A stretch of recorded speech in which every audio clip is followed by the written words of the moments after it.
Well, hello, and welcome to another intermittent code fun. Today, we're going to pick up where we left off on Friday, which we didn't really do anything on Friday, so that means we can start wherever we want. Friday, we did a lot of talking. It was community day, and we had Thindle and Deflex, I think. I can't remember who was on here. Irish John Games kicked it off, though. It was really cool. Really, really cool having him hop into our chat, send his voice over um, the stream. It was like having a celebrity on the stream. It was so cool. But anyway, but we did have some really good discussions, so I liked it them. And I am I'm cheating a little bit. Uh, we're still having the same build issue that I talked about on Thursday, or maybe I did talk about it on Friday. Um, I'm really, really interested in finding out what's going on with this.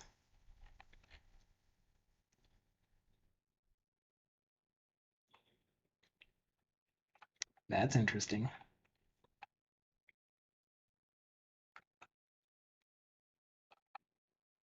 Okay.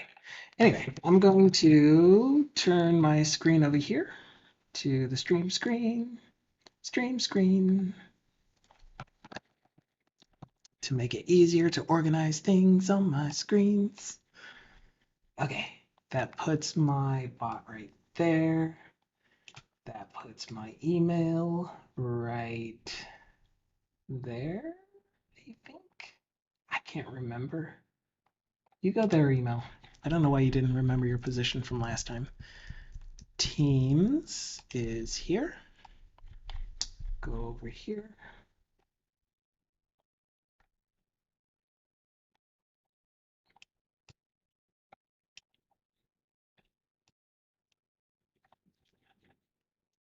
And Twitch here.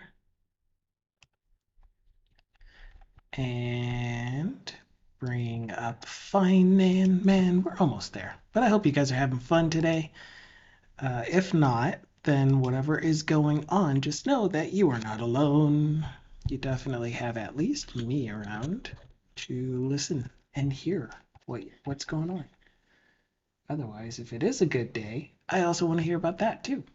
So feel free to pop it into chat, send me a private message in the Discords, Twitter, same handle, one line with a silent one in there. Etc. Oh my. Okay, so this is my desktop. As I get a new message.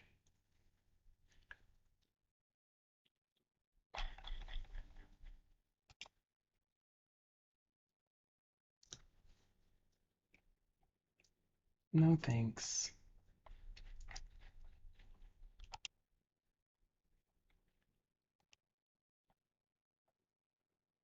What day is it today? 17. Cool.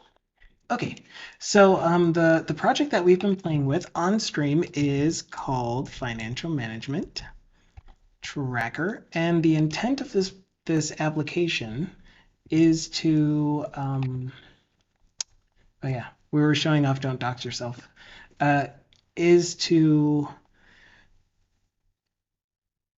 be able to manually enter transactions, stuff like payments, transfers between accounts, deposits into accounts, and other financial transactions like that into your own system that you manage, and then you get back information, kind of like Mint, except that it doesn't have the automated thing where it goes to all of your various accounts and pulls the information from the interwebs.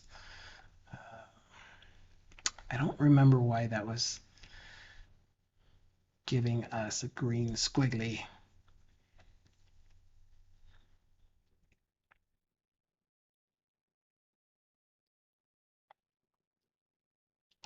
Something like this. Make it go away. Make the green go away. I don't want green.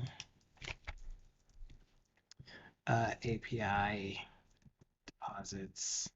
Yeah, I don't remember how exactly I decided that we're going to do this for our endpoints for the controller, for the API controller when we're doing requests. I don't remember if we said we were going to use individual types. So we have 3 different types of transactions currently, which are deposits, transfers, and payments. And I was thinking of just having a controller for each of those.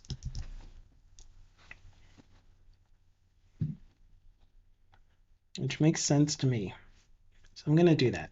So that's why I'm using API/deposits. You can see here that my API controller is using route API/controller name, where the controller name will be all of the characters before the word controller in the class name out of the box. And so we'll need that HTTP GET public async task I action result. I feel off-centered. Am I off-centered? Possibly.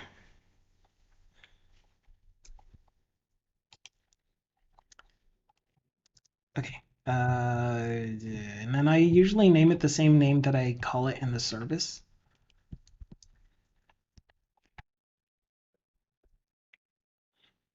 And this has paging. So I also want this paging to be part of my controller endpoint, which will give me the opportunity to get back page records.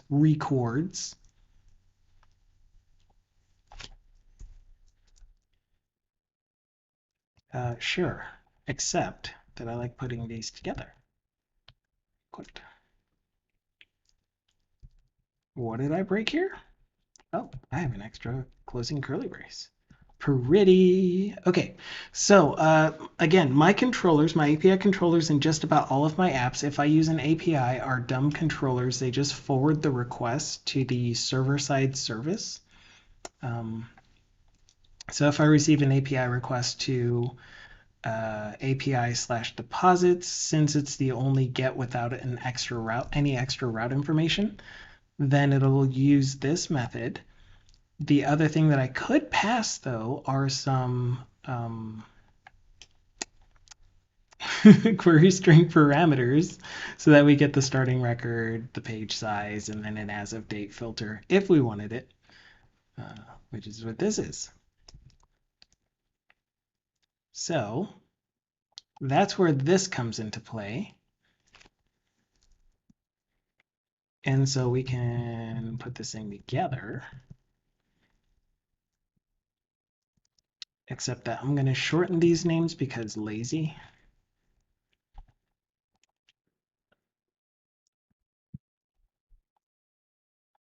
Oh, I should have renamed. Whoops.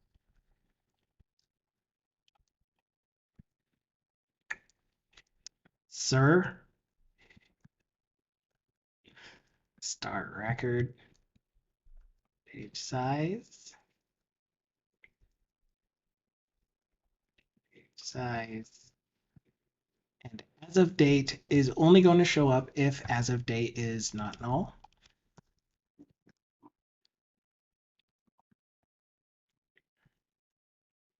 As of date query string is going to be as of date has value, then and as of date. Sure. Why not? As long as I don't care about the time. I don't think I care about the time.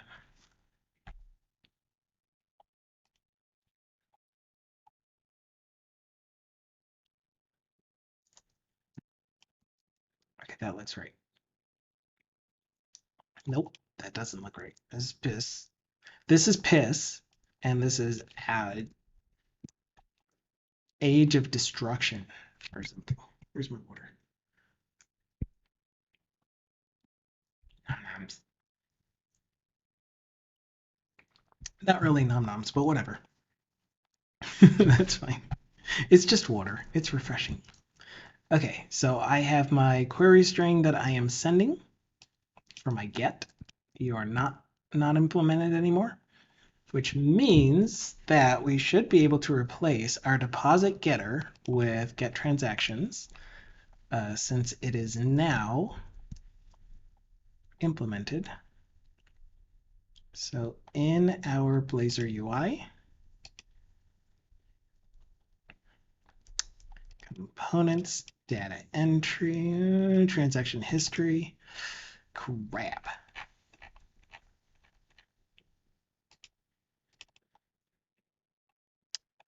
Well, this isn't too bad. We can still get our deposits.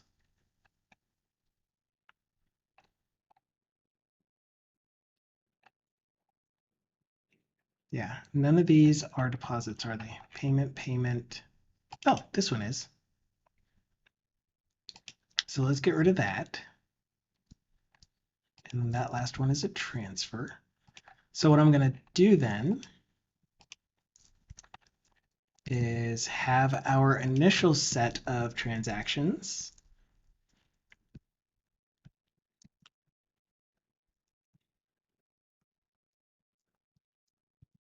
await, and we need our deposit service, iTransaction service, transaction entry service of deposit data entry view model, deposit transaction service. You know, just add more words. Whoops. I know how to type. I do. Trust me. Okay, so we have our deposit transaction service. So we will await deposit transaction, get transactions plural, async.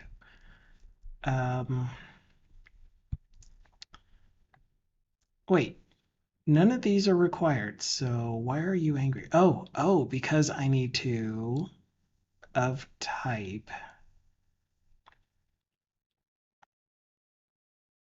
Oh no, these are not the view models.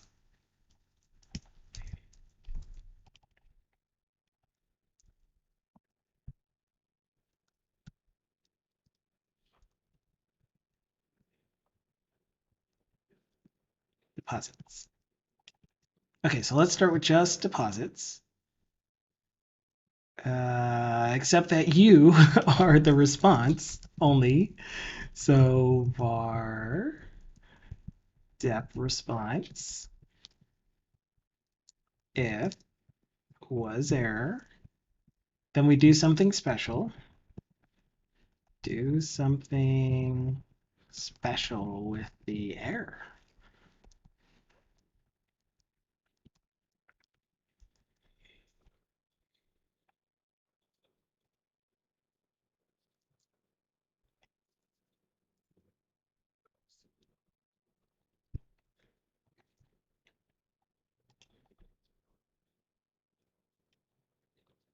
Okay.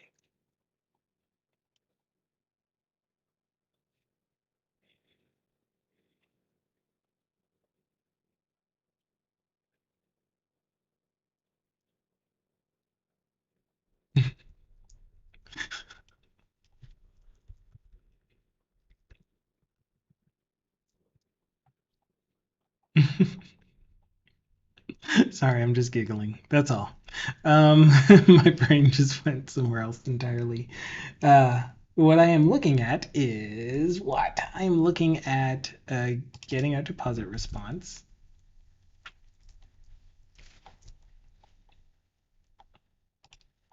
So since we have a response that was not an error, then we will go ahead and assign our deposits to return object. I really should call it data.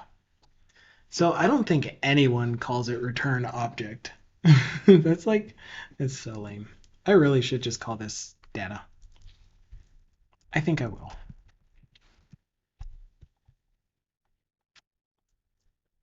Yeah, okay.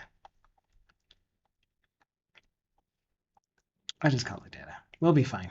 Data is pretty typical for API responses. So that's what I'm going with.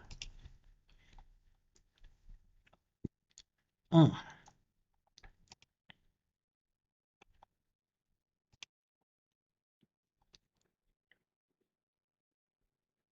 Here's his content. It's his guide.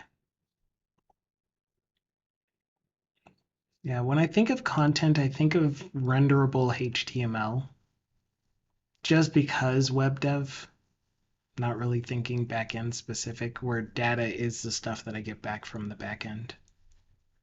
It's just that data is so generic that it could be the exception message, it could be other things, but in my response model, I have a way to get exceptions and I have a way to get error messages.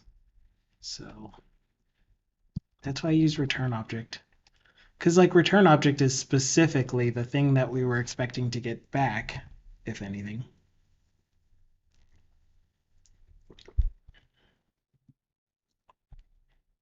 Ooh, my neck is sore. Okay, so no more of that.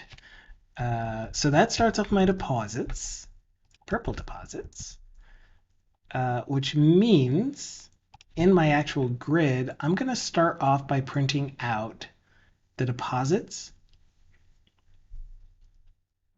This shouldn't be bad actually. Just so I don't have to change my code yet, I'm going to do underscore transactions equals deposits dot to entity model. Aw, come on. Oh,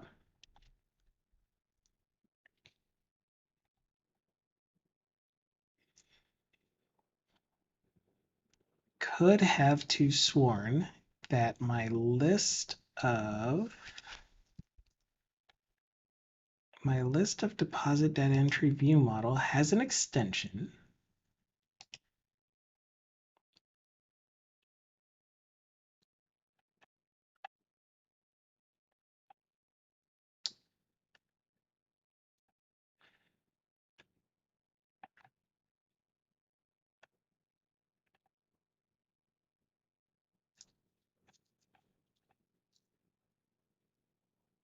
Yeah, so I have this .to view model and .to entity model, but they're on iTransaction data entry view model, which should be. And then I have one on an IEnumerable of.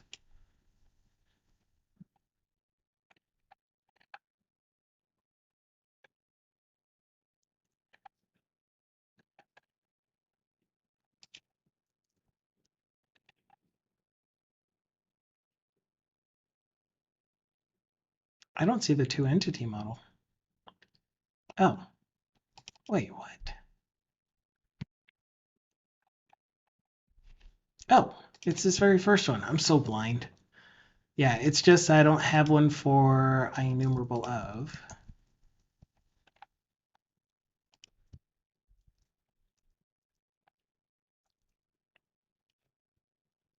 IEnumerable of.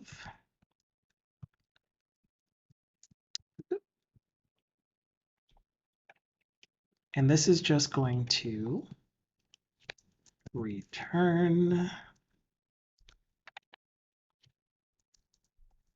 model.aggregate. I don't know what that is. That's weird. I've never used that before.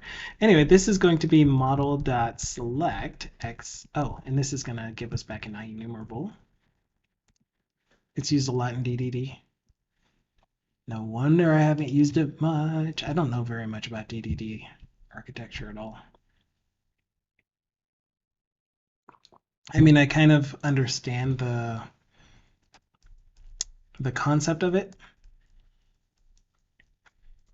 because I do a lot of things that I call domain You know, like the way that I split up my services is by domain, but at the same time, it's loosely that way because I don't have like a core project and a abstract project, etc. I don't know what else there would be. I'm talking out of my nose.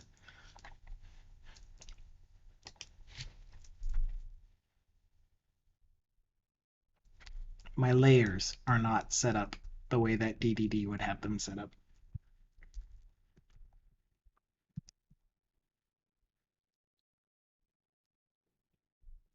I don't actually know what the aggregate method does. Me either. I mean, if we looked at it, it would tell us, of course. It says that it applies an accumulator function over a sequence. Great, thanks. So I'm assuming that it just gives us one output. Yeah, it's going to give us one output from multiple instances of that type. And it consolidates them into one.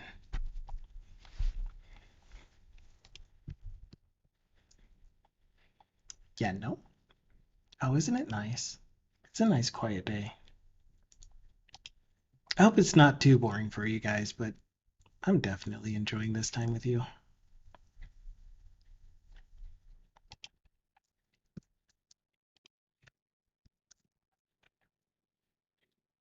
Okay, so we should be able to pick this up now.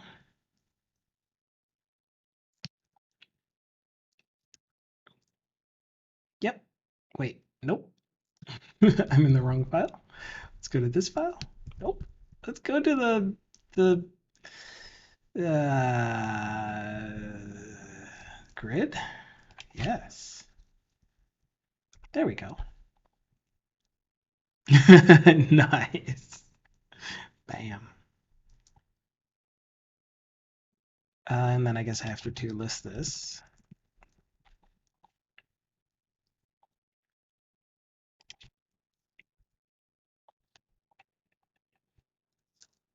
And then var add transactions. And the reason that I'm doing that is because I want to go if.any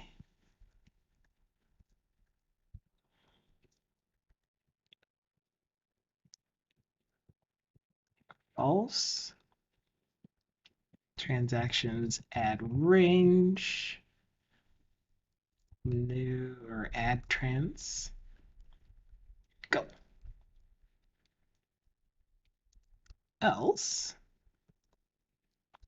underscore transactions equals add transactions. Okay, so hopefully that made sense why I did it that way. This is again just a placeholder for the most part since I am mocking the other two types, so transfers and payments. I'm just creating my mocked list of transfers and payments, and then I'm using the actual method to get my for real deposits. And if I don't have any deposits, then my deposits variable is not going to get initialized. And so I just want to set my transactions equal to my mocked up additional transactions. Otherwise, if my deposits was initialized, then that means that my transactions would have gotten initialized. And if there are any deposits,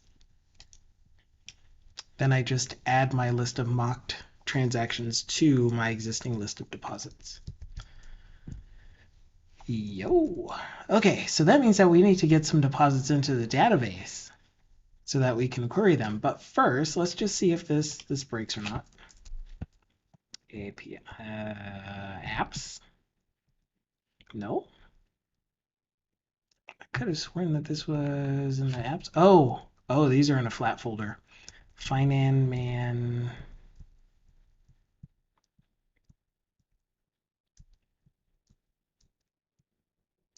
wasn't, I think. Server, because that's where the API is. I need to restructure this project. As in the files in the So hard to use all of these overloaded terms correctly.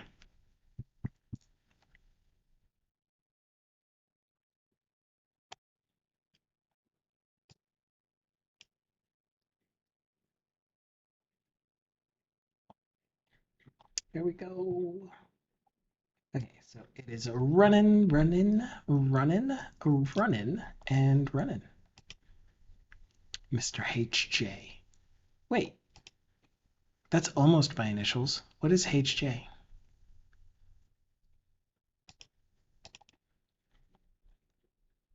What is it? Really close. Where did you see that? Oh, up here. My Visual Studio. So it's because my last name is Cruzodrilla, and then they always put Junior as my last name. It's like I am a junior. There is no comma. The way that my birth certificate and my social security card and everything is written, there is no comma after my last name before junior. Yeah, which is really weird. I didn't know it. I mean, I always just went along with it because it was my name. I didn't know that there were rules to how you're supposed to structure a name.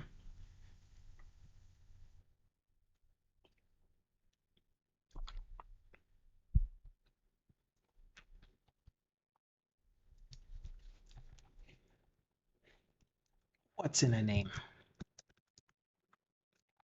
Okay.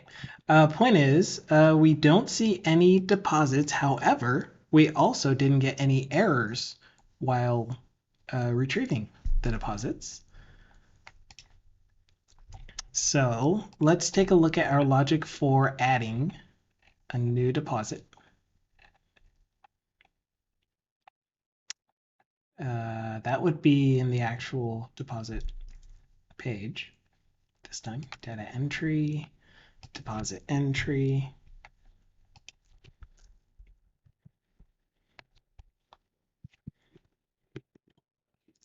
Oh, excuse me.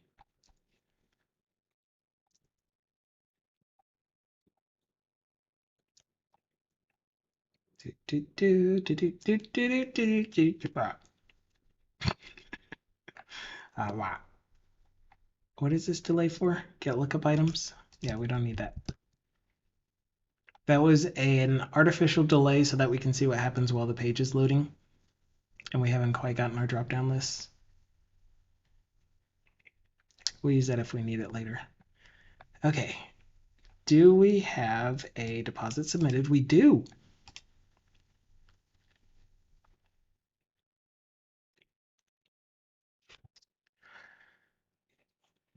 Okay. If current response was error. So this is why I really, really love this response model approach. It's we can tell, like we'll always we will in general get a good error status message from the server. No error 500s, or so we hope, from the server.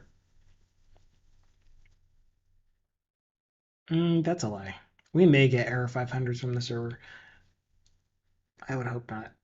But the whole point is that we have a way to cleanly determine if we got an error that we weren't expecting, as well as errors that we are expecting, such as validation errors, and handle them cleanly instead of throwing exceptions. We have one way to handle all of those.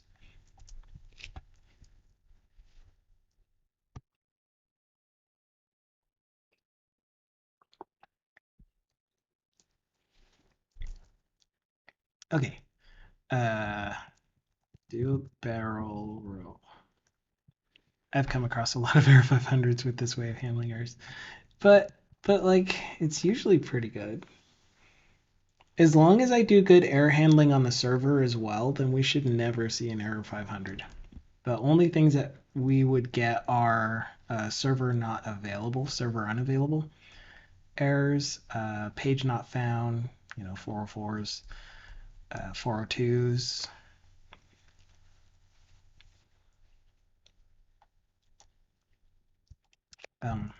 Handle displaying the error.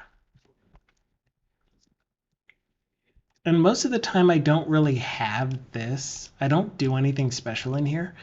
My current response will display any errors if there are errors in the component. So if current response was error, display those errors. So I won't actually need to handle it in here. The thing that I do want is when it's not an error, we're going to populate or clear. We're going to clear the form and then populate the result in our grid. Tell our grid to refresh somehow. And I usually do that through state classes, which I don't have any state classes for transactions. Great.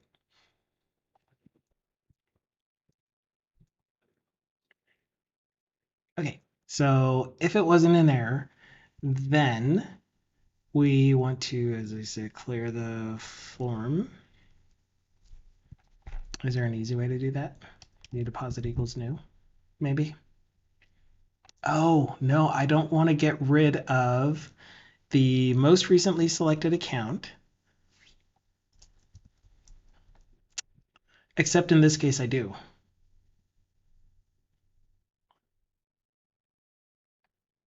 Gosh. So like payments, it makes sense. When you select account that you're entering, like cheese, when you're entering details for, that you're entering receipts, for example, then you're usually just filling out date, payee, your line items, and then you hit submit, and then you enter your next one for the same account. So retyping the account or reselecting the account is just an extra step that we don't need. So I like to clear it out without clearing out the selected account. And then setting the cursor to the transaction date. I'm starting to talk like simple.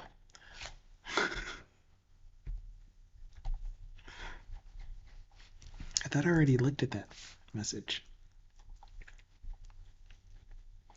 So here, it doesn't make sense to keep the account selected in the general case of you are a regular individual using this for tracking your checking, savings, cash, etc. Which cash, really, you wouldn't deposit into cash unless someone gave you cash, I guess. I don't track cash myself, but yeah, because I don't use cash.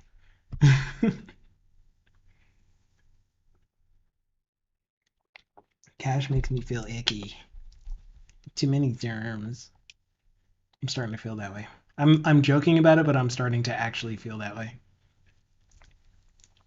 It's really, the project is to replace my existing financial tracker.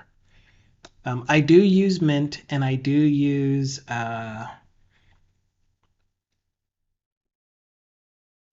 no, it's just Mint. Mint is the only one that I use, which, connects to all of my accounts and it does a whole bunch of stuff for me, but I have like historical data all the way back to 2014 in my Access database version of this. So it's twofold, really. It's one, I've been wanting to replace my Access database version of this, which uses SQL Server, so I'm not worried about that. I'll still get all of my data straight away. I'll just have to transform it a little bit. Yeah, so there's that. And then the second is because I'm no longer streaming my work product. Did I say screaming? I'm no longer streaming my work product, so we don't really have that content to stream. Actually, it's threefold as I'm thinking about it more. So anyway, I still wanted to stream Blazor, and for real projects that I will be using, not just something for fun that's just a throwaway project. But this is something that I plan on using myself, and it's open source. It's on GitHub. It's going to be available to anyone that wants to clone, download, use, whatever. But also, the third one is I wanted to practice good coding practices, practicely, like TDD and localization, accessibility, all up front. The other thing that I really need to do up front, design.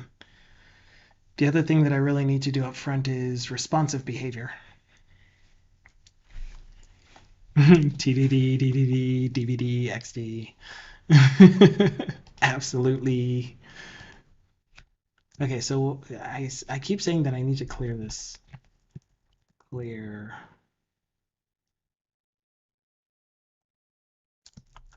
Clear. Yeah, in this case, my clear really is just going to be set new deposit equal to new deposit.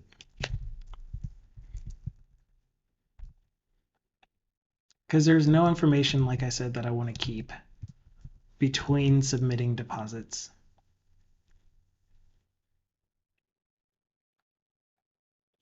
So I'll just reset it. And then the other thing that I want to do is set the focus to the date entry field.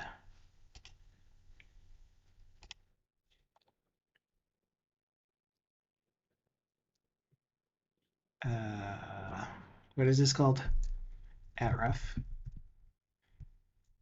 Trans date input. Okay, and the way that we do this is we create a variable back here, which I guess is going to be a local field. Again, I don't know if I ever mentioned, or if any of you were here, like there aren't.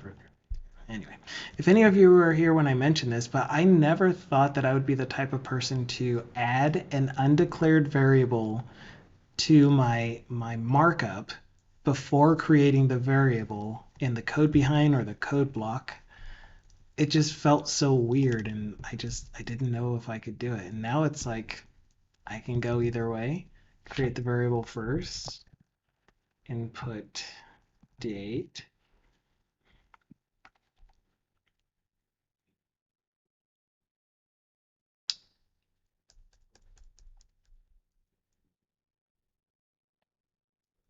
t value, date time, nullable, I think. Your nullable date time, right? Yeah, nullable date time. And we'll go await focus. Oh man, you can't do that with this. It has to be an element reference. Can you do a typed element reference? No. Can you get the element reference from the type itself? No.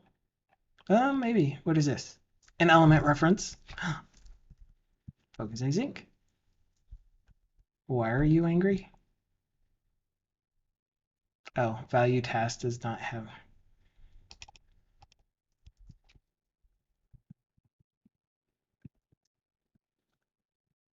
Fine then. Wait, what? Why are you still angry at me?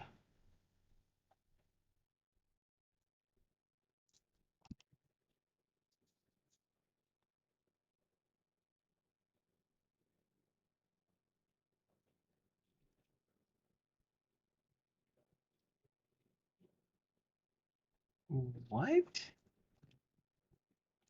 You are confusing me. Element reference question mark. Nullable element reference does not contain a definition for focus async, and the best method overload is element reference extensions, focus async element reference. Yes. And so I'm getting the, is there a dot value on this? Yeah, okay. Yeah, thanks, Scott. Thank you.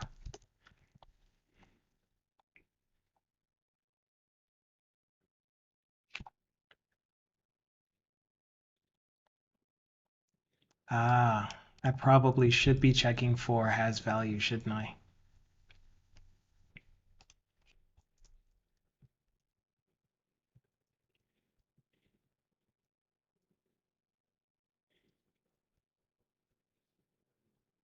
Hmm. I think you're right. I think I need to check for heads value.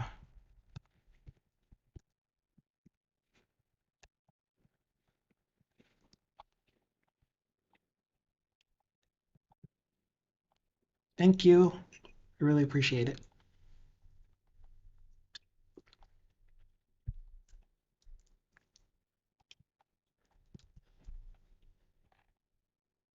Okay.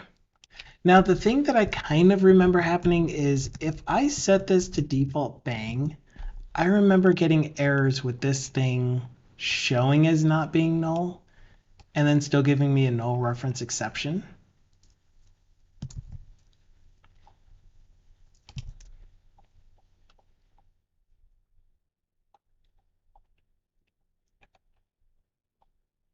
But we're going to give it a shot.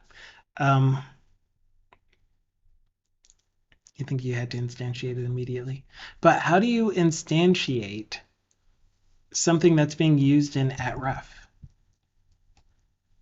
I mean, this is the instantiation. Oh, you're actually putting new? Interesting.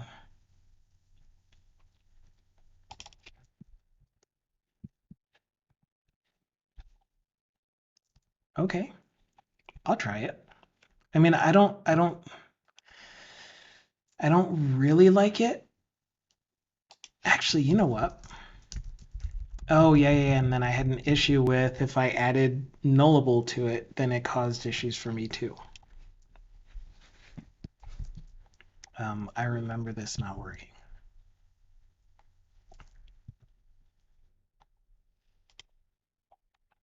Yeah. Wait, what? Let's just restart it real quick. That message had nothing, excuse me, that message had nothing to do with this input text or input date.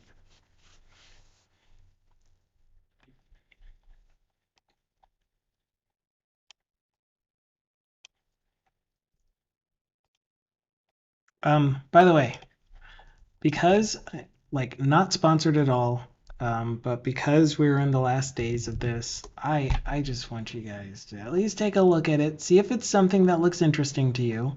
Holy cow. Because I would love more stretch goals with this. This is a tabletop game. It can be played solo. It can be played with more than one person. It's co-op. You're all working together to figure out what's going on. It's adventurous. It's based on Arthurian lore. It's just really, really, really cool story. But the core game, hashtag ad, the core game, I promise I'm not sponsored by them though, but I do really love this game. So the core game was out, I can't remember how long ago, a year ago or more.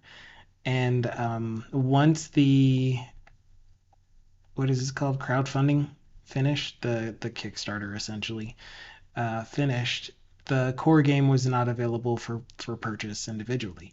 So with this, you get the chance to get the core box as well as the Kings of Ruin new game. So the core game takes place on the eastern part of Avalon, and if you know anything about Arthurian lore, you'd know what Avalon is. And then the new game, this Kings of Ruin game, takes place on the western side of the island, and so we'll get to see things that never existed ever.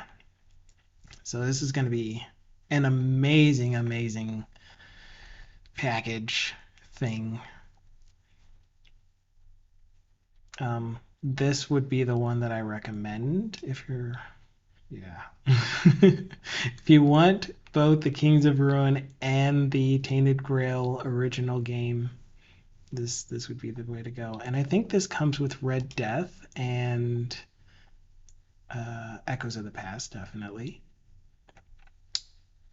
Comes with Red Death, only Red Death. Oh, and Neve, Niyama. I colored Neve because, yeah. Oh, and the stretch goals Does that mean that it also has Last Night and Age of Legends? I don't know. I think that that one is the last box, which is way, way too much. This would be probably the one that I strongly recommend even more, is Sundrop. Oh, I love Sundrop. This one. Here it is.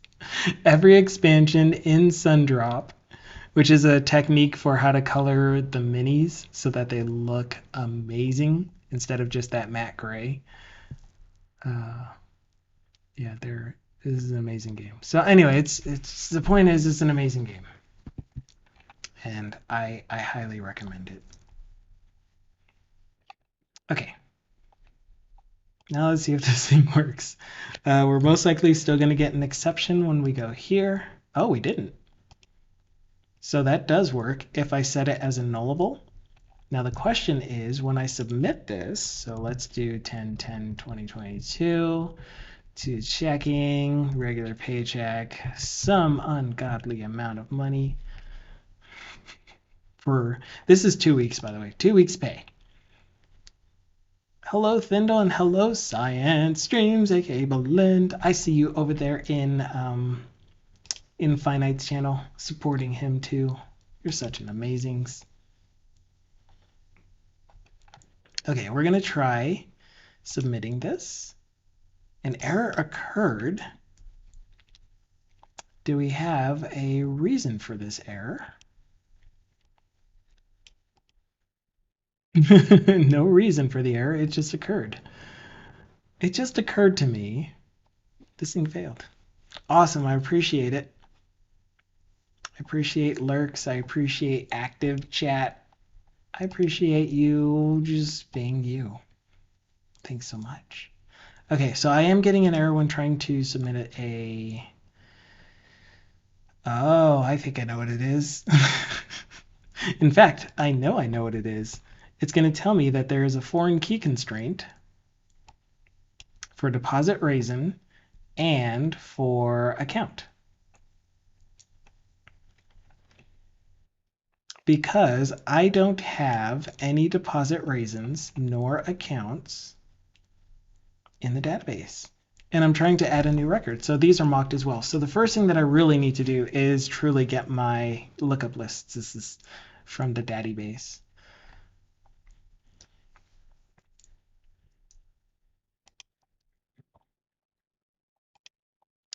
Let's take a quick look at the database. If that is right, it is a database.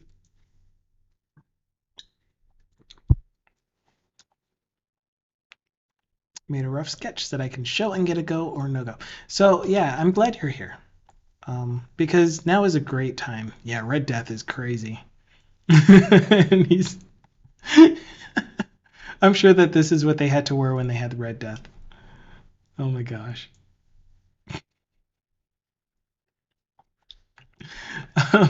So Thindle, I did have some feedback to your show and tell, which I absolutely love, by the way. I'm definitely a big fan of show and tell. When Daddy Bass and Mommy Bass hugged a lot, they got a little data table, and they called him Bobby. Little Bobby tables. They dropped him because they weren't very safe.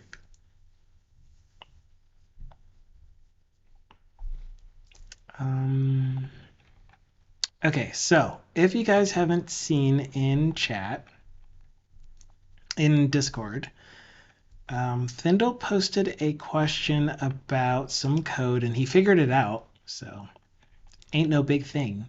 But I had some questions about it. And then he also sent me a sample of the code in progress, the code in action. Code in action. Where he's essentially creating a list of editor entry things. And he was just asking for some clarification on what it's doing and how he's rigging everything up and has this kind of bind event. But it's not really a bind event that he's using. He's actually calling another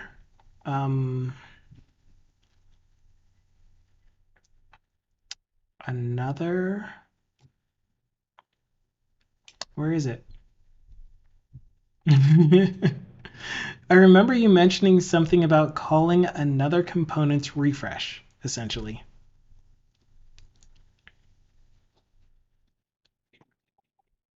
Yeah, and it was for Blazor. And so what I was thinking was, why doesn't this component just have the uh, two-way binding? So that you don't have to, when this thing's text is updated, then you don't have to worry about calling any other components refresh.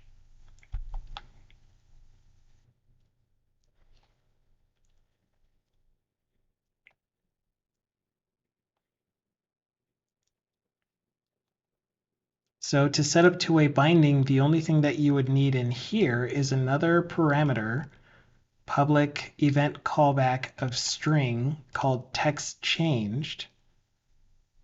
And then whenever you change text here, you would invoke text change.invoke async, passing in the new value of text. And that way you can do on each of these components in the list at bind-text equals. Yeah.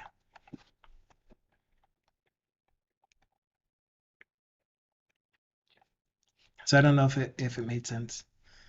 It's dynamic though. So instead of having the component in the actual backend data structure, I input them into the control as a named parameter into the dynamic component.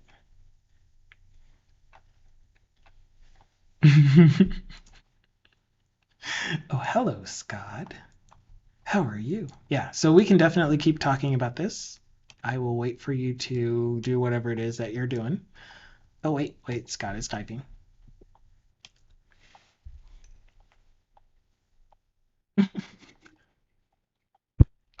That's so mean.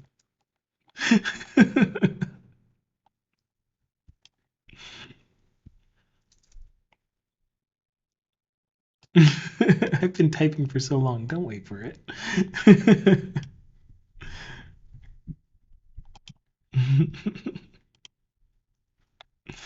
Completely okay though. So like for example, I don't know why I would have this, but let's say that I had a parameter public double amount get set, and I wanted to make this amount here two-way bound so that when I use my data entry form, I could use something, my deposit data entry form, I could use something like at bind amount. So right now it doesn't show up, right? Then we go in here and we say, I want to do a magic trick. I want to see a magic trick. Parameter event callback page down.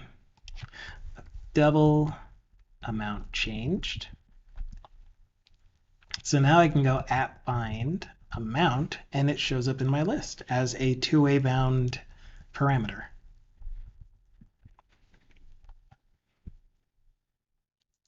The thing that's not hooked up is calling the actual amount changed when amount changes. So I would have to have somewhere in here either like, and I don't know how I really feel about this, but this is how I've been doing it.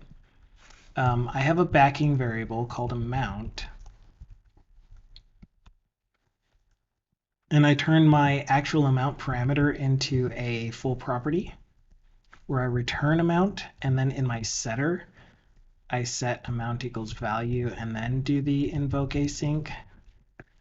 The problem is that this invoke async might not necessarily, so this is like a fire and forget. There is no awaiter on it. There is no guarantee that we're going to catch any exceptions that happen when we try to do this call. Yeah. There's just a lot of potential dangers that can be had by using an async method in a synchronous context.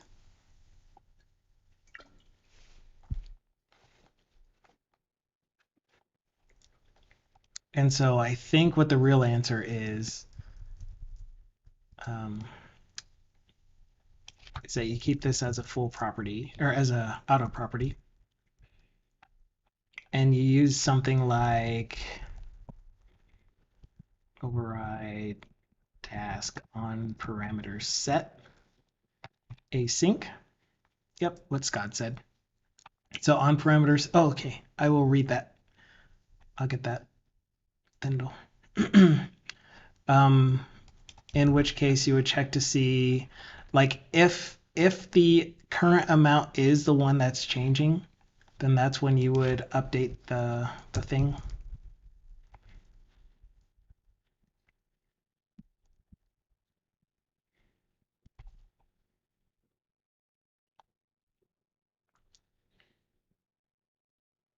You can edit it. I haven't looked at it yet. But yeah, tons and tons of approaches to doing the two-way binding. Okay, so let's check out Thindle's code. You're okay with me actually showing the private message?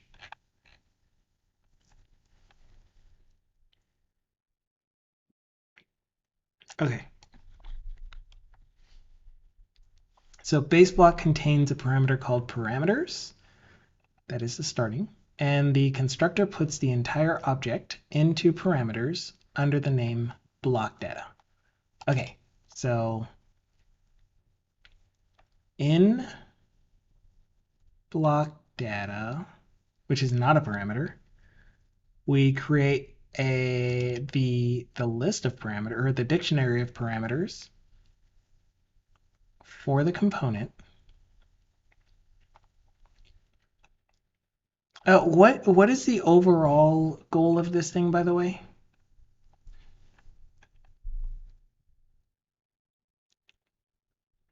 Because right now I'm just looking at, here's a base class, here's an implementing class, or a class that extends it, or actually no, implements, because this is an abstract class. Layout plus WYSIWYG editor. And then you wanted a dynamic number of WYSIWYG editors on the page. Yeah, so this is setting up our data model. So a raw text block is the underlying data model for our dynamic component.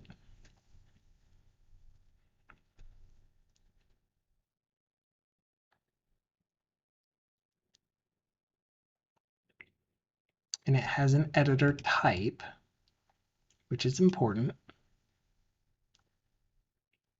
Are you streaming today? Because I'd love to have you talk through this. I want to hear it.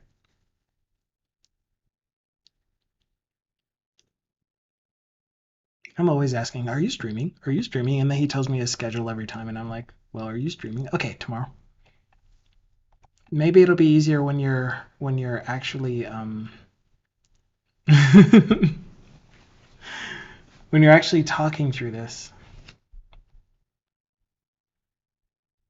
But yeah, it's just this whole base editor thing, and then the thing that you want it to be an editor for. And in this case, you want it to be an editor for raw text block. What other, hello, Irish John Games. What other types are you seeing that you want to create editors for? So you get raw text, I'm assuming rich text, I'm assuming HTML, Markdown. Does that sound about right?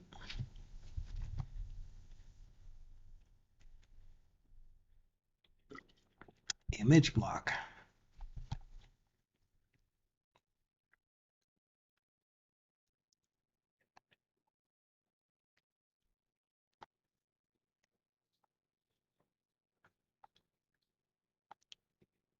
Interesting. Cool. Yeah, I definitely want to hear you talking about this then. It looks pretty cool.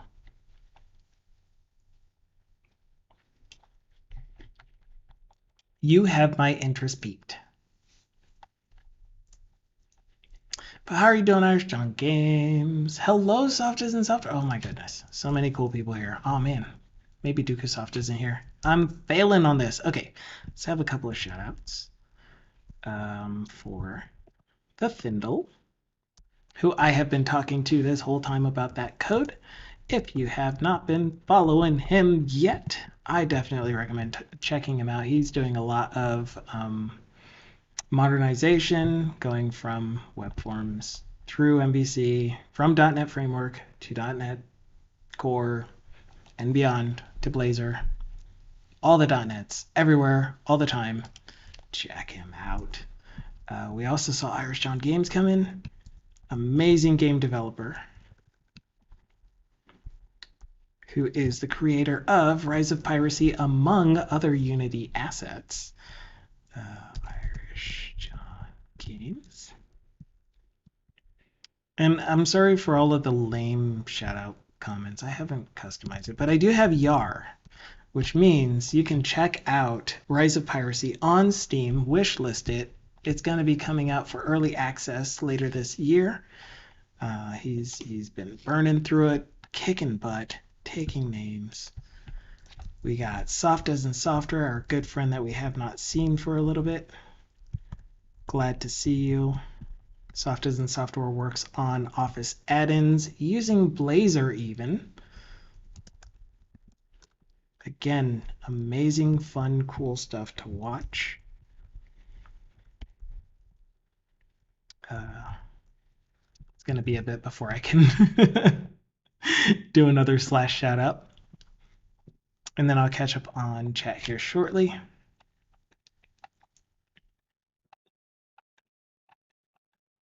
And of course, Scott has been in here. Oh yeah, Science Streams was the very, very first Science Streams. If you're interested, not even if you're interested in, it's not just if you're interested, because Science Streams,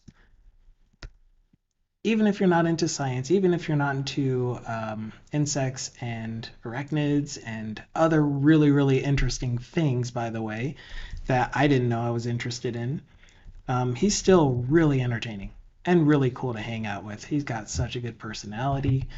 Him and his wife are just so cool together. It's so nice seeing them. So Science Streams, the one that's in chat currently is half of the Science Streams team. It's Valent. And he streams with his wife, some really, really nerdy sciencey type stuff. Oh no! Oh no!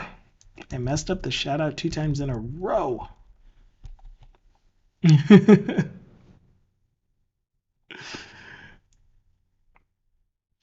Wait, I did soft as in softwares wrong? Oh my gosh. Thank you.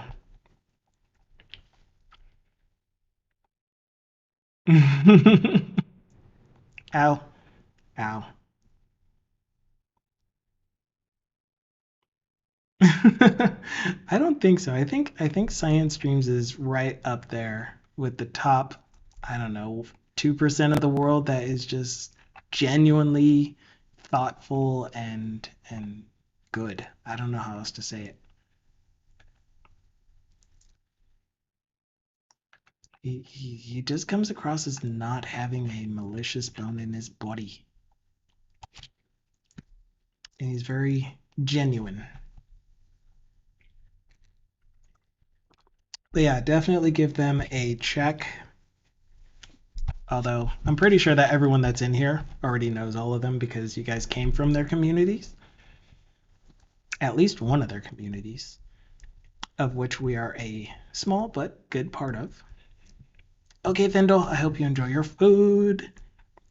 Looking forward to seeing you mañana. So I won't be streaming tomorrow. I've changed my schedule to Monday, Wednesday, Friday. I've changed my schedule to Monday, Wednesday, Friday. Okay, thanks again. I really appreciate that, Tyndall. Okay, and it's been really helpful for me to not feel as stressed. So last week was our test run of only doing Monday, Wednesday, Friday, and yeah, I was really pleased with how it turned out. And Friday was so much fun. Friday was cool. So I hope we get to have more like that. I need to get some data into the database. for my deposit reasons and my accounts, which is where I was trying to go. Oh, why are you broken? Okay, well, we're going to use SQL Server Management Studio. I'm going to go to this screen just in case. I don't know which connection is in there and which screen it's going to load on.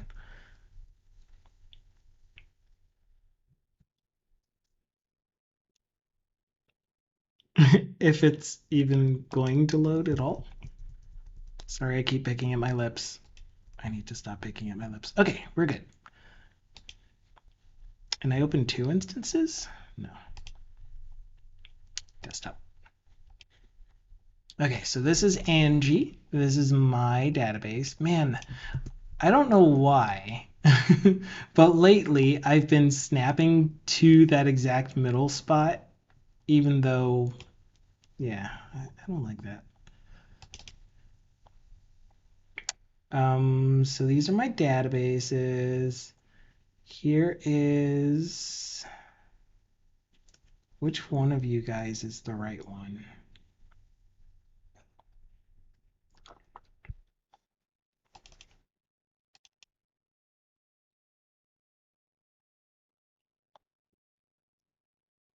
Yeah, I think this is our database, especially since it has EF migration, so this has to be the right one.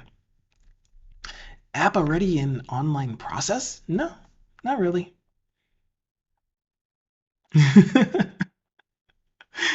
Stream element. Scott is all, hello, Fozzie. Printing out Tiger Pleb's information. Oh yeah. I also missed a whole bunch of chats while I was shutting everyone out. Oot. 100% okay. Block structure. WYSIWYG. Read all those. Irish John came in. Scott was like, markup string my variable. Yeah, so that's a good one. Markup string my variable, my markup variable. I still prefer using render fragments and doing it as HTML. And if you can't do as HTML, then as C# using the builder.open component, etc. I don't like building HTML strings and then doing markup string personally. But yeah, you're absolutely right, Scott. And it sounds like he might be already using that too. And you also looked it up yourself. Cool.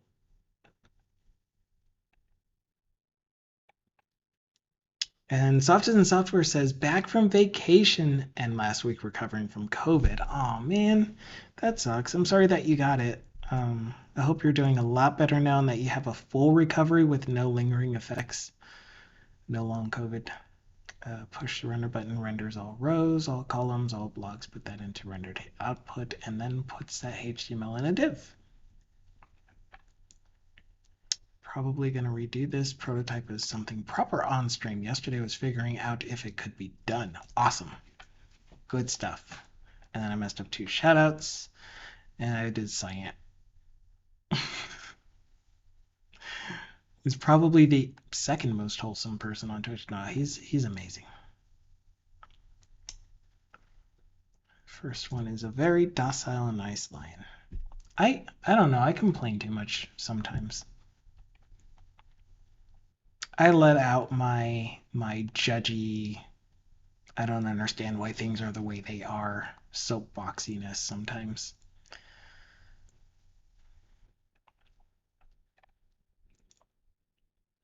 Why are you broken me to my brain twice a day?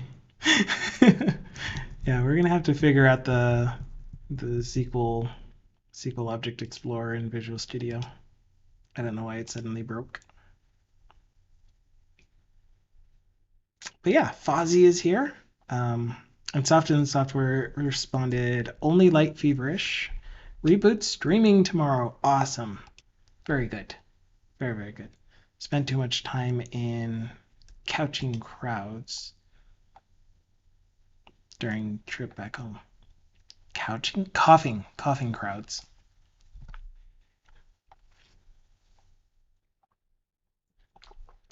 Man, that really does suck though.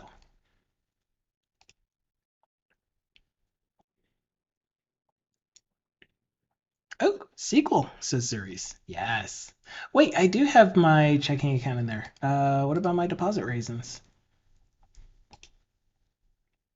I do have a one deposit. Oh, but it's ID 2. Doesn't that duck?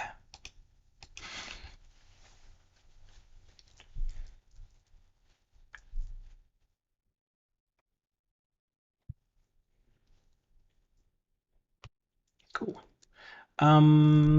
Yeah, the only thing that I opened up SQL Server Management Studio for Zuris is just to enter some data because I don't have UI for entering this data yet. I'll put you as one and you. Oops.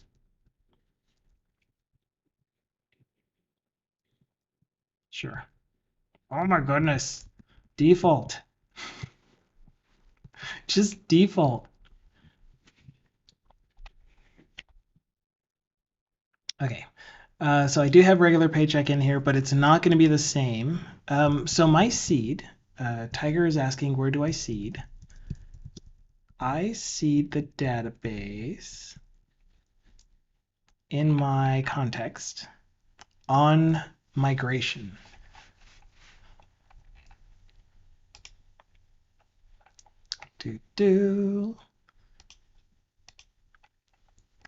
So in my database context, I have a seed method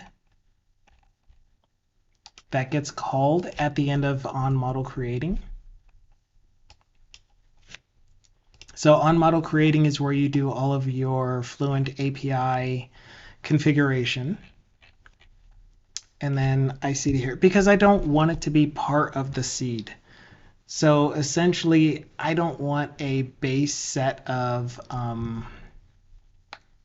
deposit reasons and accounts and stuff like that. I don't want that shipping with the application itself.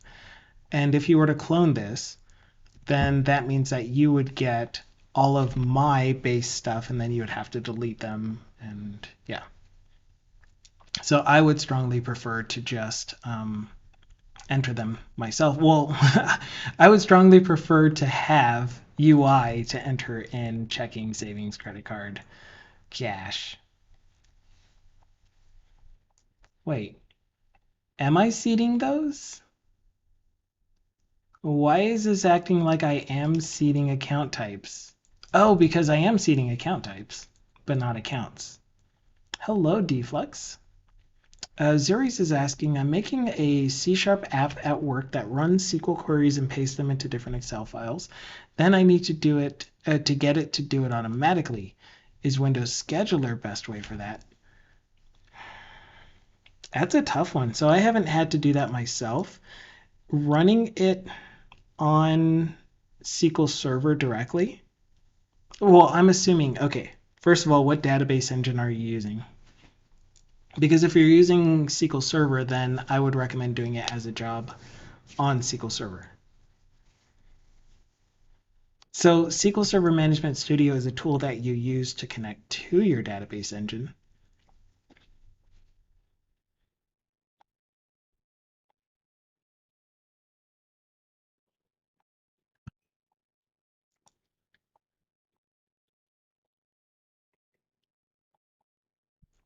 Yeah, it's on-prem. So my assumption is going to be that you have an on-prem server that is a SQL server that has all of your SQL Server instances. And you would be able to use SQL Server Management Studio to log into that database server. And then you would go down here to SQL Server Agent if it's turned on. And you can add jobs that are scheduled to run. These jobs can also be read from Excel files to get data.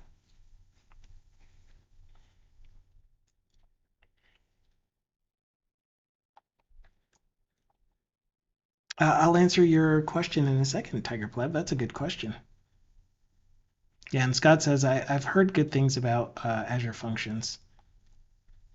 Yeah, primary keys, composite keys are the hard ones to seed, in my opinion. I need to automatically send emails out based on the graphs that get made in the Excel files too. Interesting. Yeah, so there's a lot of processing that happens to it. Like you might just, yeah, I guess another option would be to have your application run as a daemon. Sorry. So if you have the ability to have like a worker service installed that you just tell it to process the information that you send to it based on a trigger. So I don't know. Yeah, I mean, Windows Scheduler would work.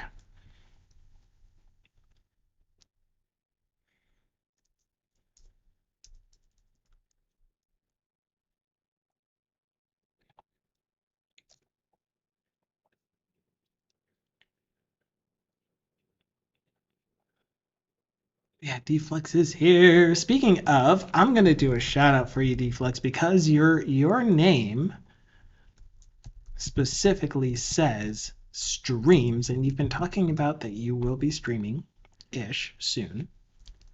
So if you haven't followed Deflux yet,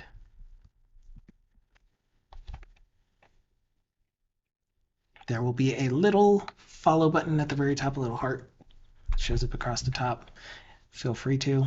He can talk more about what he's going to be streaming when he gets to it.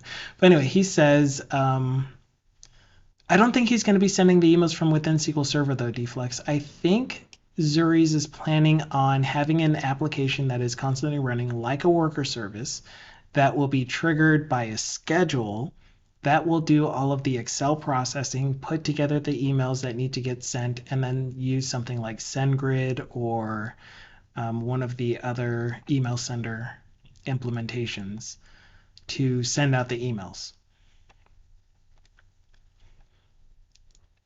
That's my guess, though. I don't know that for sure. But Deflex did say that I recently did a Teams integrations messaging the team within Teams based upon an Azure Functions trigger, and it blew their mind. Awesome. That is really cool technology to use, though. It is nice. Yeah, that's right. And this is the first thing I've ever used C# for at work. Yeah, so I would recommend looking at if this application is going to be running on a server or just somewhere where it's running all the time and it's going to be scheduled using something like Task Scheduler. Then, or it's just going to be launched using Task Scheduler. As long as it has access to the location where the Excel files are that you need, then Task Scheduler should work just fine. I still, yeah. Yeah.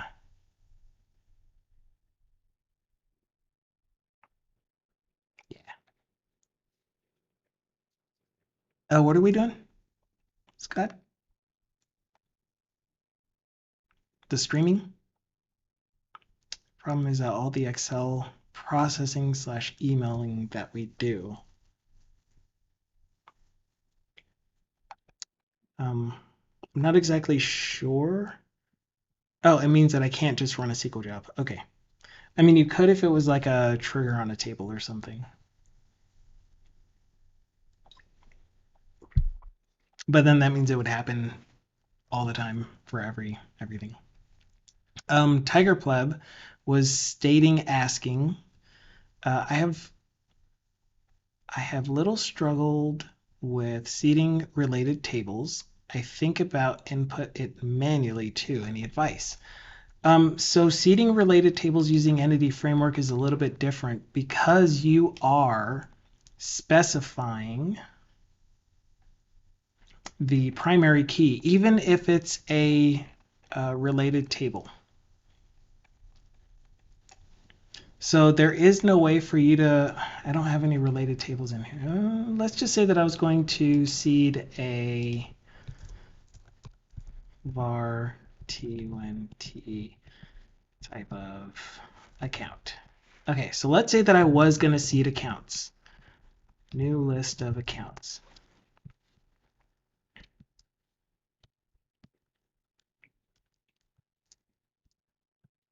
Oops. Wait, that is right. Wait, what?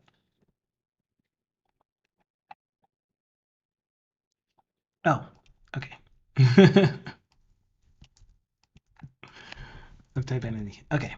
My accounts table is related to at least three other tables. So let's say that I had a new record.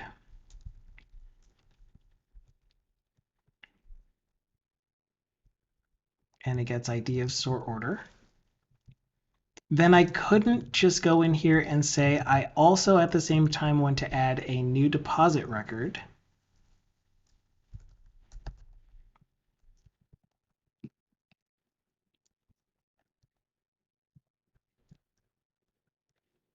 The way that you would normally do if you were processing your actual creating new records in your service, for example. However, we end up doing this. And the reason is because, wait, what? You do too.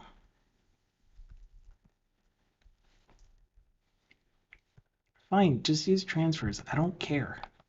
Oh, it's because transactions. My bad. I meant to do a transaction. Let's do whatever. The point is,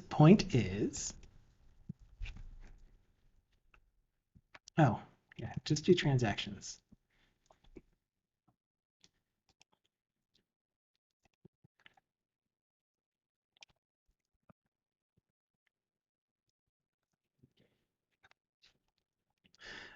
This is how you could normally do it when you are doing irregular save changes because somebody clicked a button on your form while your app is running. When you're doing a seed, you can't set it up like this. You would have to make a separate entry, a separate seed for all of your transactions.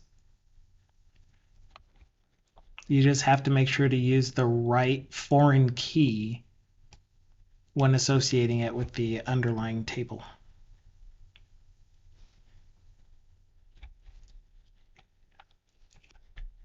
Okay. A few tables is okay, but about 10 then?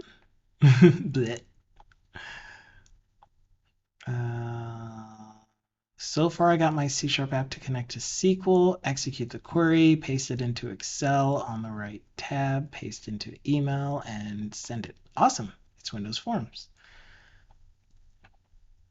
Yeah, just look at making a console app that does that. So take that logic out of the Windows Forms app and either make a class library, which would be the first step to making a console app. Make a class library with that functionality that's a separate project from your WinForms app, the WinForms project, and then create a console app that accepts arguments when you run it. So maybe path to Excel file or whatever other types of switches that you might need to pass in. And then look at maybe pinvoke for starting it or figuring out how to use Task Scheduler to automatically start up the app as a console app.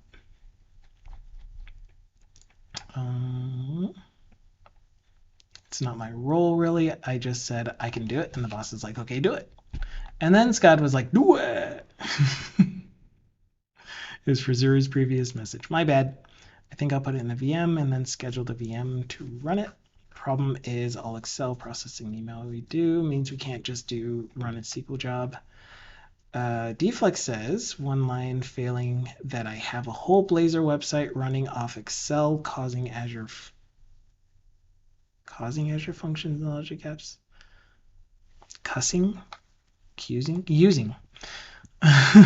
Failing that, I have a whole Blazor website running off Excel using Azure functions and logic apps because the Excel file is stored in OneDrive.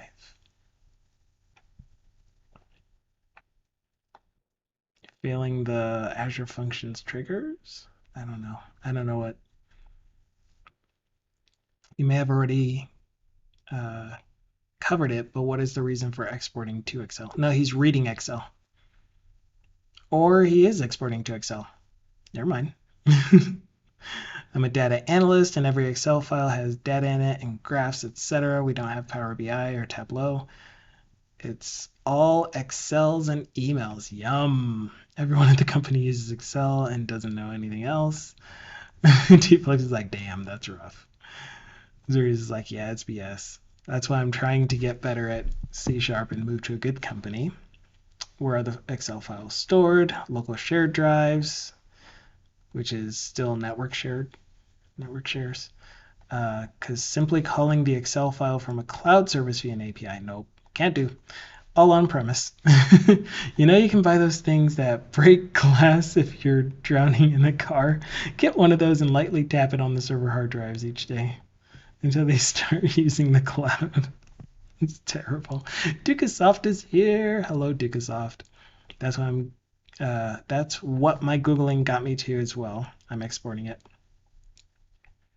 And then Dflex says, you know, you can put SQL statements in Excel. Do you have a DBA at work? Asked Tiger Pleb.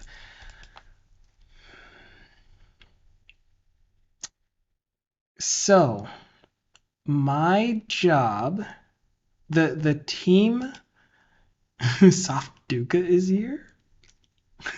My team, or yeah, if you're asking Zuri's, then ignore me.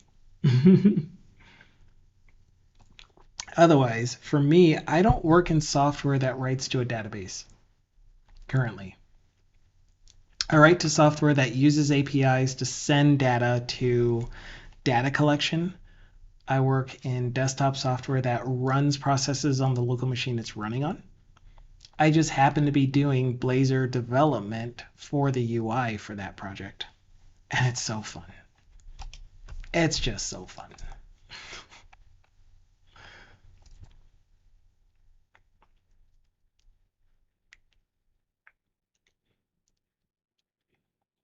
Yeah, but I mean, I work for a software consultancy, a consulting agency, and so we have everything. We have everything. We have systems architects, we have DBAs, we have cloud solutions architects, which I guess is mostly what our systems architects do anyway. We have business analysts, we have data analysts, we got software engineers, we got interns. What else is there? And why are you extra space? You don't have me, says Dukasoft. You're right. We could use you. Come work for Sajetti. Tiger Flip says, I love DBA peoples. Yeah, my main focus was in database design while I was going through university, but my actual work experience gave me full stack web development in the long run, and so that's what I'm most comfortable with and best at. What is up with this?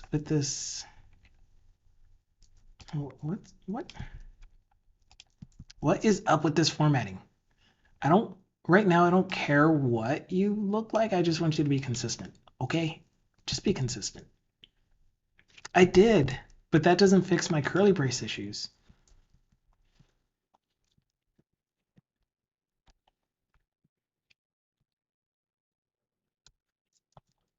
That's the very, very first thing that I do. Yeah. And it's because I'm doing the switch, what is this called? Switch expression. And I already have one curly brace up here, and then it just has issues with curly braces after that. I love when Control KD doesn't work. I don't. That makes me sad. Oh, I love how we seeded Apothecary into the database. Apparently, I don't care about seeding the database with bunk data. So I don't know. Maybe I will put in some deposit reasons.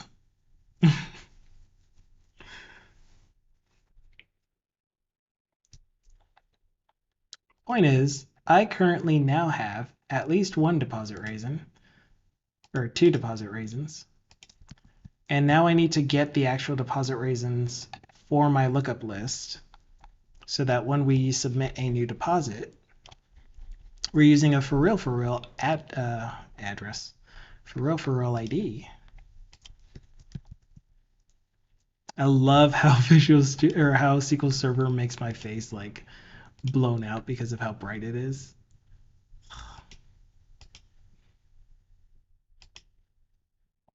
Yeah, you don't even get a dark theme option. You get blue, blue extra contrast, and light.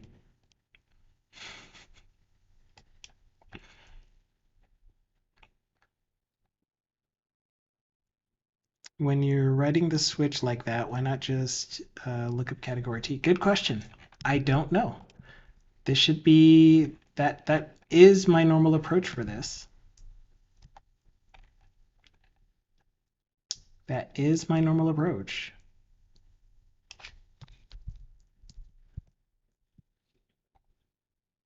Oh, yeah, that's why. I'm sorry. No, because this is not an instance. This is a type.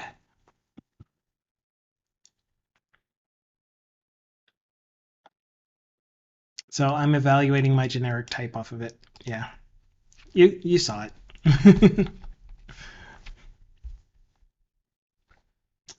I don't really know how to do the pattern for this. Like, do I even need?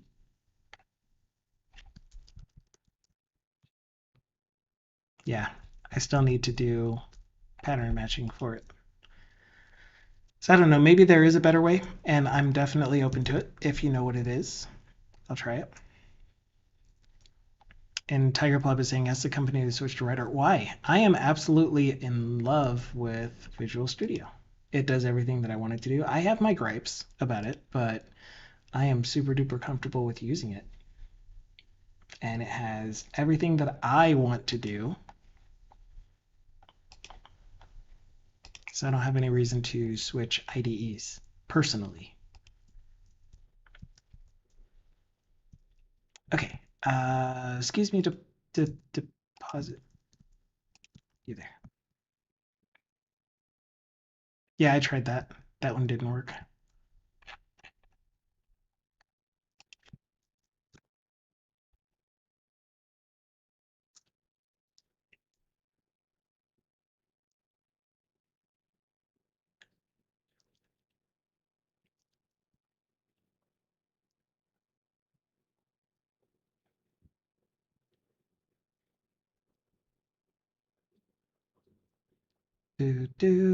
So what I want to know is, am I actually getting my for real lookup lists? Lookup list state, get items, accounts, deposit reasons. Are you my for real deposit reasons? Lookup item cache. So where does my lookup item cache get set? Right here.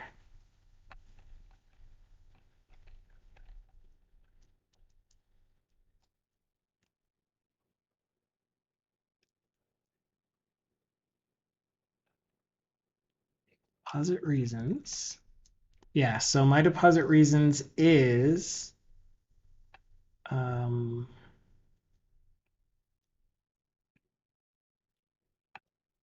yeah, my deposit reasons is a mocked up list. All the other kids with the mocked up list. So let's we can't implement this because I don't have my service. Ooh, thank you so much for the follow, Andy Heavenly. How divine. Thank you so much. I appreciate you being here. I hope you enjoy some Blazor coding. We're doing .NET web development, full stack development, I should say. Let's go. Awesome. Glad to hear. I would be using iLookupList service. That's not what I called it.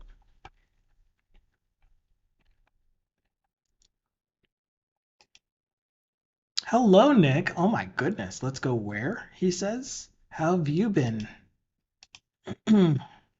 Thank you so much for popping in and saying hi. Deflex says full stack is an overloaded term. Please update and instead use thick stack.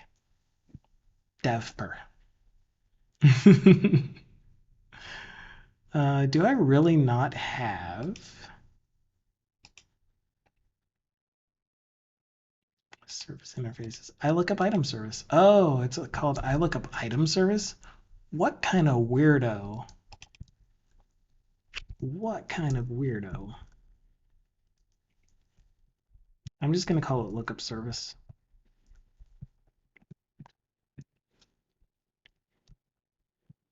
Field. Why didn't I tell it to? Oh, because all of my fields are down here.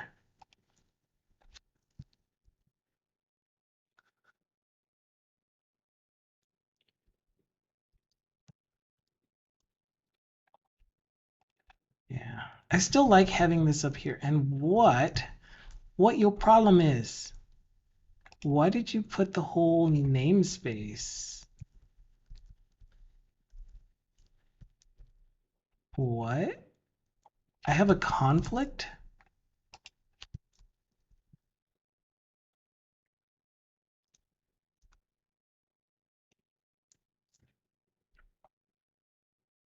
Oh, of type.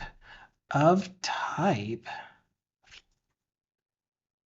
Wait, what? That doesn't make sense. I made you generic?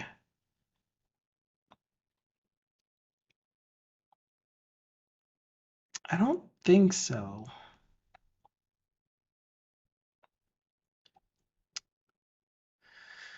I need to rethink this. Oh, I thought that there was more chats. Oh, you know, crazy busy. I assume. I've been like also busy, so I understand.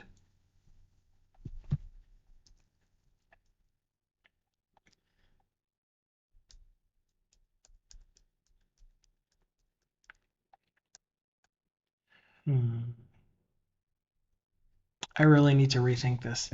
My iLookUp service, because of the way that I'm planning on caching my lookup lists, I don't think that I want it to be generic. I want one iLookUp service that can give me any specific lookup item type. So let's just see what that would look like. I would get rid of this. And then for all of my actual methods here, these would be the ones that have my requirement, like so. Yeah, I think that I want that instead.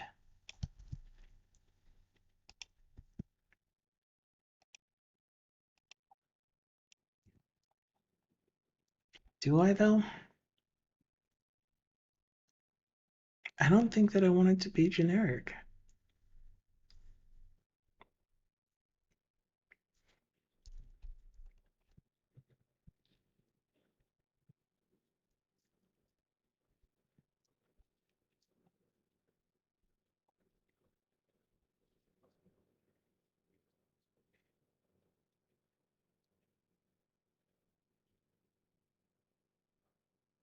I think the main reason that I wanted to do it this way was because I didn't want to have to do a lot of but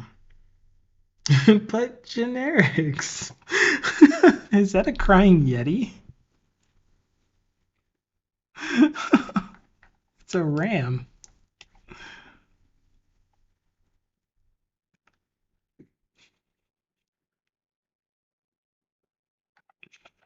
I do love generics, but they also make things harder. But so does my other approach. The alternate approach is to have an item service that has it only returns iLookUp item view models,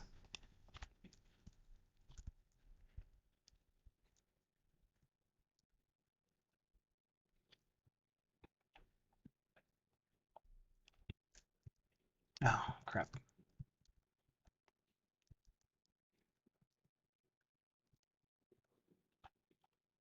Where these are not strongly typed.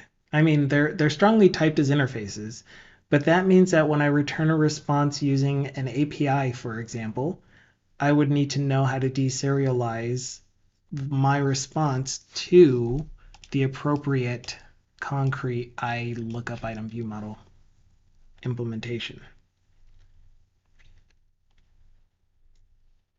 Proc Testing says, I have a friend that has been doing Excel exclusively and professionally for 15 years.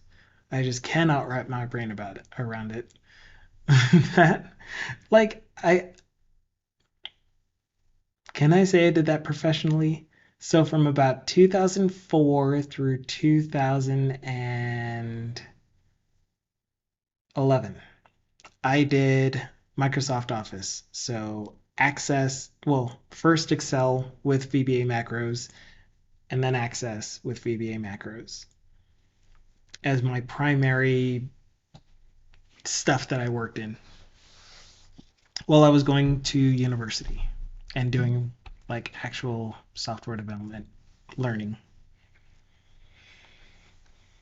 I hate VBA. I refuse to do that. I like it. Not gonna lie. I think it's fun writing automation scripts. I'm not writing dim and sub. I don't mind it.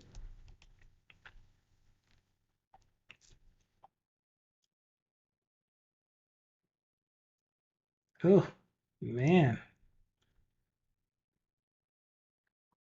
You know, Zuris, if you take a look at Softism and Software Stream, you might get some ideas on how you could possibly leverage Blazor to do add-ins.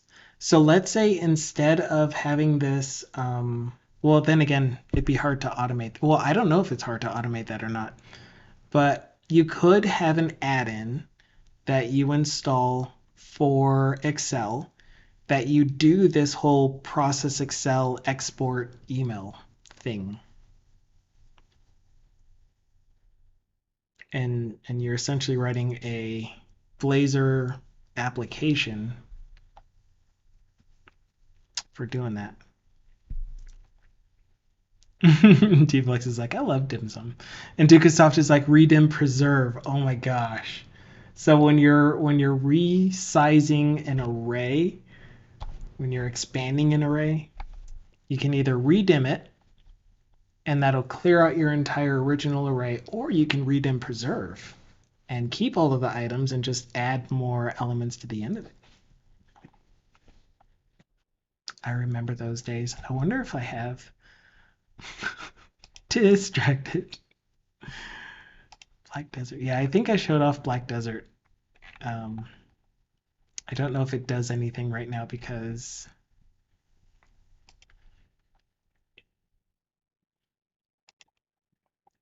uh, hold on, let me do this over here because I know that my DB connection has my actual connection information in it. That's IE connector.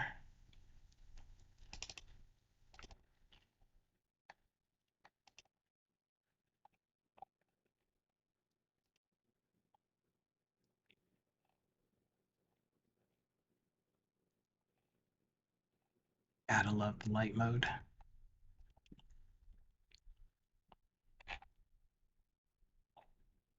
Run SQL. So is this all access? I didn't connect this to a SQL server. So I don't think I need to worry about accidentally showing you my original, like million years ago, login information, but still, I have no idea what that login information was anyway. Okay, yeah, so this is fine. So I don't know if any of you have heard of Black Desert MMO. I was trying to get all of the available quests because the way that they originally did quests, and I don't know if they still do it, But the requirements, yeah, Black Desert is an MMO with action, combat, blah, blah, blah, blah, some weird stuff. Anyway, um, oh, you know what it is. Yes. Oh, Black Desert. Gotcha. Gotcha. Yes, Black Desert. My bad. I'm slow. No need to explain. I'm a gamer. Um, so anyway, there was this website, BD Codex, and then stuff happened and people got angry with each other. But anyway, um, so I wanted to use that site to get the list of quests because they had requirements that were like you're an even numbered character slot. So you have multiple character slots for Black Desert, and if it's an even numbered character slot, then this quest would be active, but only if you've previously done this quest or this quest, but only this one once per account. And it's like there were just these really, really complex rules for doing the quest, and I wanted to do all the quests. I wanted to see all the quests. Um, and so what this did is it went through the site to get all of the possible quests. And I was like, you know what? Since we're doing that, we may as well get all of the items too, what the quest rewards are, so that I know what is an easy way to gather um, resources for various things. And so I wrote a parser that would fetch all of the pages, do the automation clicking, um, go through the table, download the contents of the table, and then turn it into data that can be put into my table. And so that's what all of this stuff is.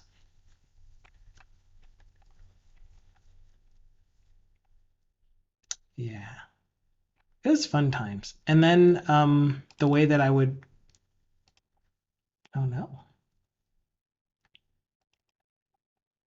I don't know where it is, but the way that I would actually read out my quests and what the possible quests that I could do with my current character based off of the other quests that I have completed and marked as completed, um, that would tell me what quests are available for me to do and what rewards I get from those quests. And yeah, it was good times. And that was all just VBA and access. It was really fun. It was really fun to do. No idea how it's called. It may be Desert as well. Oh, wait. It may be Desert as well. My keyboard is pressing double keys sometimes. But yeah, I still like Black Desert.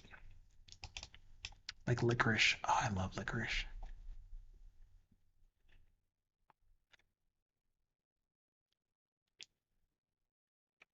Yes, fun times.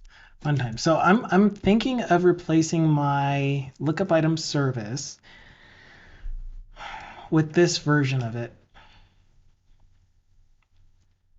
But if I do it this way, then that means that I'm going to have one lookup item controller, lookup items controller in my API. And then that's going to be the way that I determine which list that I am trying to get the values for. But what if I want to get all possible values? Urgh.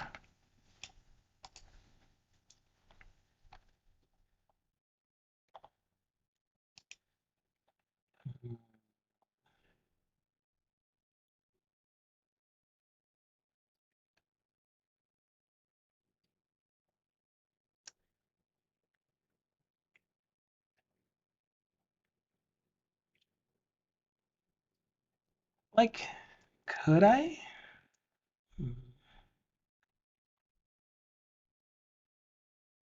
No, I couldn't. I was going to say, could I just have this thing inherit iLookup item service? The problem is that I don't think that these are actually the same as these.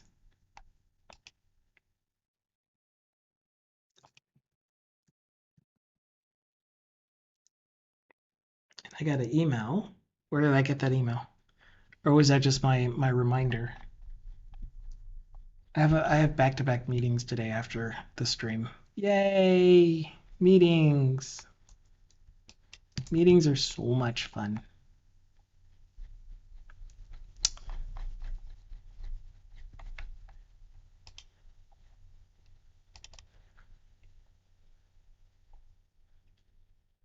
Okay, so I did get a real email.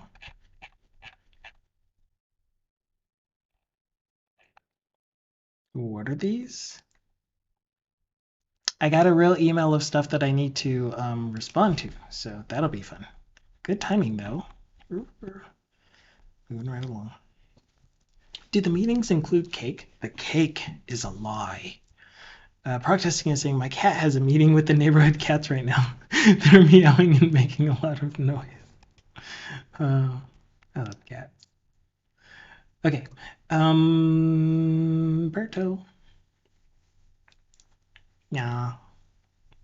Yeah. Yeah. I think I'm gonna go with this one. I'm gonna go with this one.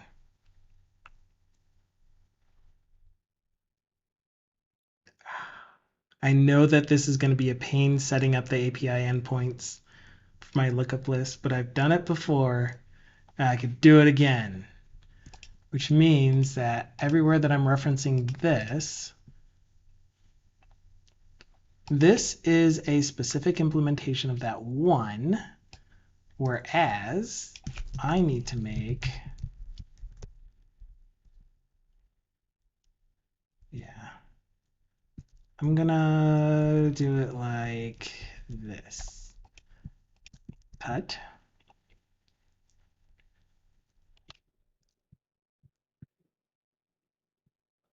No? Oh, okay. So let's do it this. Oh, that's not gonna work either. How about if I just select all publics? Oop, except for you. That's not gonna work either.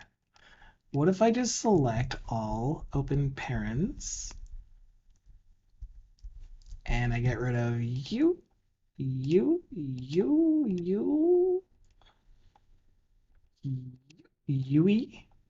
and you. And then we say angle bracket T lookup item view modelo. Go to the end, pasta, and that should be good. Okay, and that should implement the interface. Hang up! Deflect, hang up! Dukasoft said hang up. I'm trying to pop this pimple on my forehead. I hope it's not bothering anyone. I really shouldn't pop this thing. It's going to bleed a lot.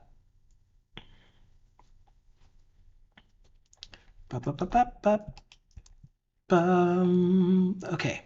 So yes, so this is the issue. It's that I have not implemented this thing. So what I'm going to do to test this thing, since I don't have a way to implement you, is I'm going to give regular paycheck the same ID that we just got.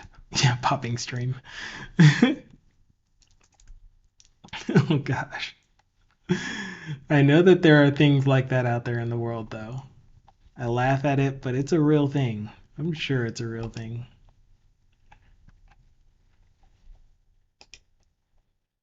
I promise I won't do that to you guys. I mean, for those of you that do enjoy that kind of thing, I apologize that I won't be doing that. But for those of you that don't, I promise I won't. Yeah, it's real on YouTube at least, for sure, says Dukasoft. Except he doesn't say for sure. Because for sure is such a lame old people phrase. For sure. What am I trying to do? I'm trying to go back to my deposit entry where I am mocking my lookup list. For sure. Product testing said, dang it. What's your dang it?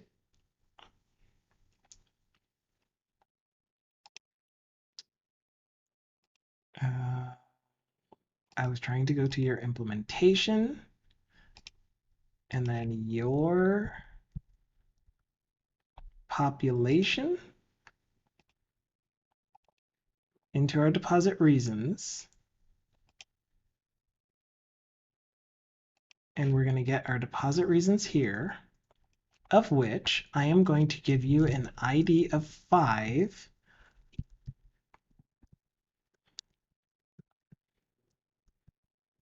sort order, and we're going to make you sort order 1. And this way, we can mock exactly how I have it in the database.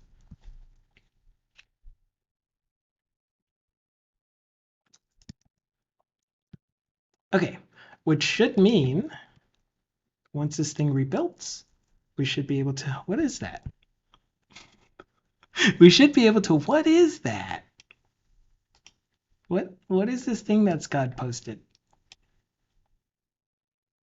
Is it a mailbox? Oh, and I got a water. I need to do water. I need a drink for sure. I promise I will drink water in 3 minutes. I owe you what? Aw.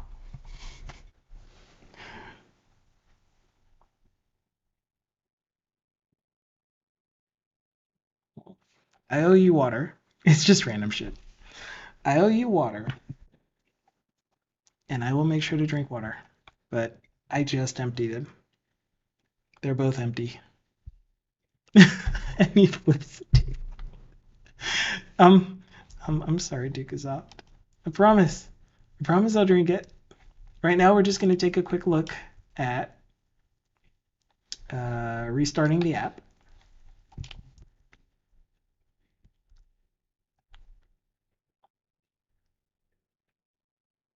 And you guys are so cool. I love hanging out with you. And he put the table back. Scott put the table back for him. Thank you, Scott. No, I've completely broken it.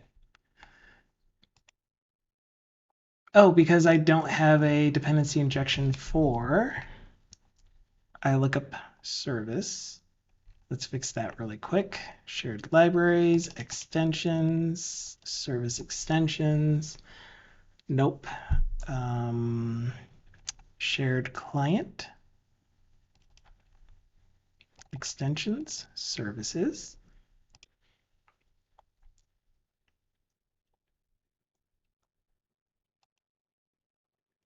What?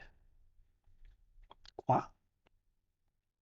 I never had a dependency injection set. I must have a dependency injection set up somewhere. Did I put it directly in program.cs? Add server services. I don't see the lookup.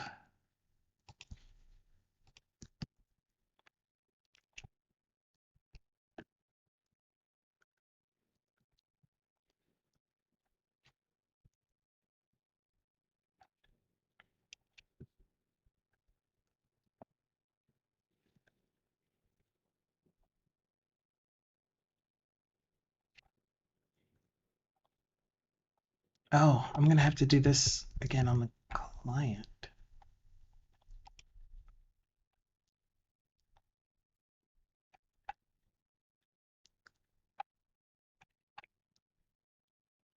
Hello, client. Does anyone know where client went? Blazor Web.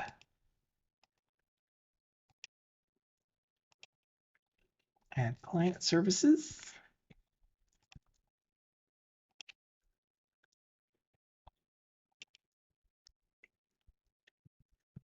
Come on. Look up item service. Not generic.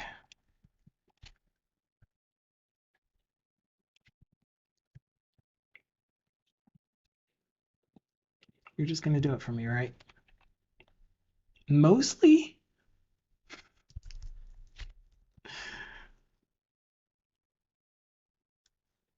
Why are you being weird?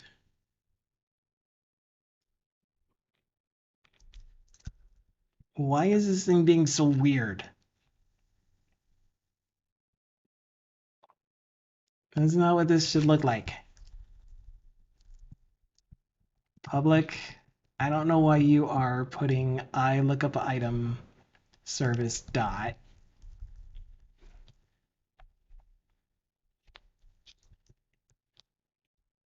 I think it's just because you need this there. And you'll be fine. Okay, we got it there. Program.cs, add client service gives us our lookup item service. Server side gives us our lookup item service, which should mean if we rebuild, this thing will refresh and we'll get our dependency injection. Add 24 hours. Implement explicitly. I moused over it at first and then I didn't. And then I chose the first one. I was trying to read what that second one meant. But yeah, we got it. Good. Deposit. 10/10/2022. 2022 was the price to pay. This is 1 week salary. Go. Success. If we look in the network tab, we have a 200 OK for our deposit. Record ID was 5. If we go look in the database for transactions, yes, yay. We will see a new transaction, ID 5.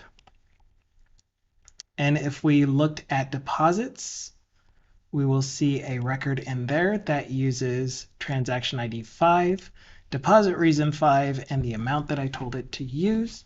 And if we were to refresh, our new deposit shows up right here, except that it's not showing the account that it was deposited into. Yeah, I'll work on that. And it's also pending. So yay, everything is working. Everything is doing what it's supposed to. For a deposit data entry, if I tried to submit one that doesn't have data, then we get validation messages and it doesn't actually submit. Those need to be updated, I know. The UI needs to be updated, I know. But the functionality for adding a new deposit is there. The main issue is going to be when I try to, or I need to handle the case where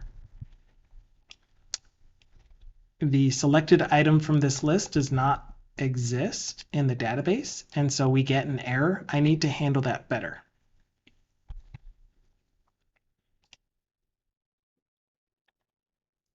I mean, it's still good because I'm not breaking the app. So even if I was running on Blazor server, the app itself would not break.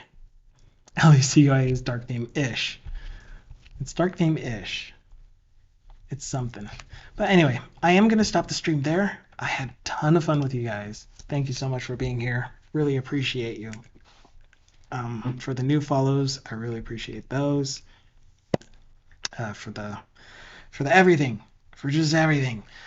So I do sometimes hang out on Discord after the stream, but today I have a meeting in about 20 minutes that I want to prepare for. I have some presentations that I have to do during that meeting, and then I have another meeting after that to discuss pulling in the other application into the core application that I'm working on with the team.